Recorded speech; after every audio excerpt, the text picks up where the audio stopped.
In this particular trick, I'm going to show you how to create a situation where you can compare dynamically with a chart. And what I mean is, create a chart where you can actually dynamically select what values are going to be shown in that chart. I'll start by creating a chart out of all of this data. And as you can see, this data consists of revenues for north, northeast, east, southeast, south, southwest, west, and northwest. So this is a lot of data for a lot of categories.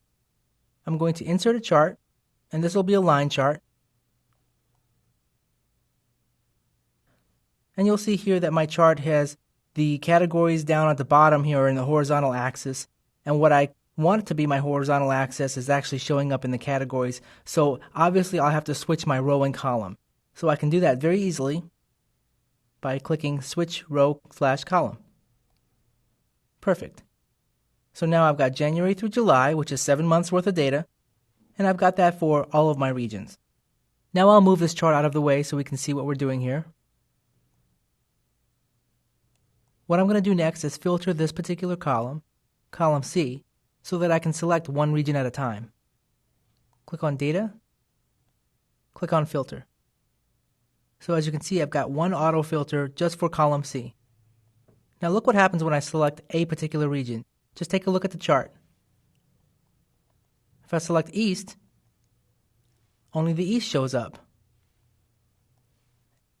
If I select North, only the North shows up. The reason this chart is doing this is because inherently, or by default, Excel charts do not chart hidden columns and rows. When you apply a filter, you're actually hiding the columns and rows that don't match your filter. So in this particular example, North is the only one that matches my particular filter, so North is the only one that's going to show up in the chart.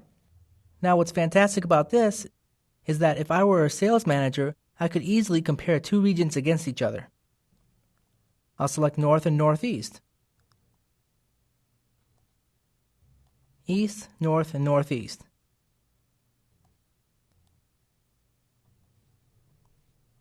So this particular situation gives you the flexibility to create dynamic looking drop-downs without any coding at all. It's simply tips and tricks.